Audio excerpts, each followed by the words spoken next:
दोस्त, आज मैं एक ऐसे स्टूडेंट के बारे में बताने जा रहा हूं जिनकी सफलता के पीछे की संघर्ष भरी कहानी को सुनकर आपकी आंखें नम हो जाएगी और आप कहोगे कि जब ये बंदा कर सकता है तो मैं क्यों नहीं।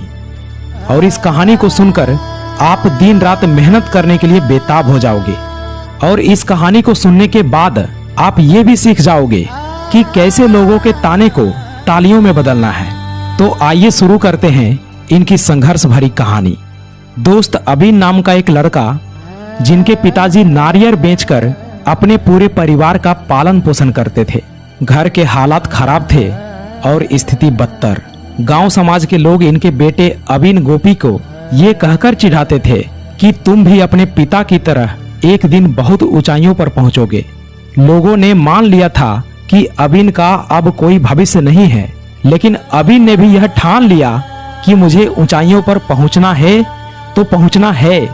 लेकिन वो कहते हैं ना कि वक्त जब खराब चलता है तो अच्छे अच्छे को रुला देता है। अभिन केवल 17 साल की उम्र में अपने पिताजी को खो दिया। उसके बाद अभिन के घर की हालात और भी खराब हो गई, क्योंकि इनके पिताजी के अलावा घर में कमाने वाला कोई नहीं था। और जिस उम्र में लोग करियर बनाना शुरू करते हैं, उस उम्र में अभिन ने घर की जिम्मेदारियां उठाना शुरू कर दिया। अभिन बिल्कुल टूट गया था, क्योंकि जिनके पिता नहीं होते हैं ना, उनकी आधी शौक मौज मस्ती घर की जिम्मेदारी ही मार देती है। लेकिन अभिन ने भी प्रण कर लिया था कि मैं हारूंगा नहीं, मुझे अपने हालात को बदलना है।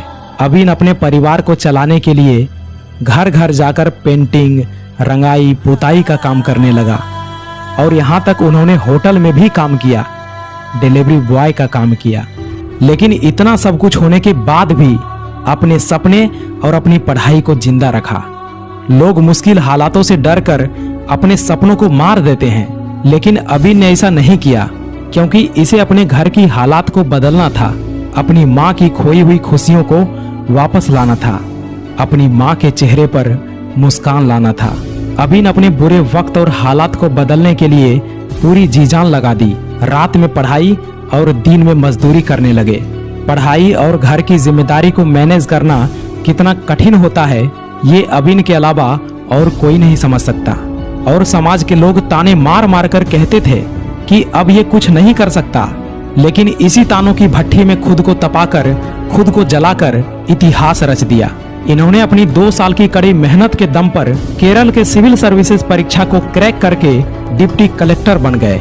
सैल्यूट है ऐसे वीर योद्धा को जिन्होंने इतनी विकट परिस्थिति में भी हार नहीं माना और यह साबित करके दिखा दिया कि अगर इंसान चाह ले तो अपनी किस्मत में लिखा हुआ तकदीर को भी बदल सकता है।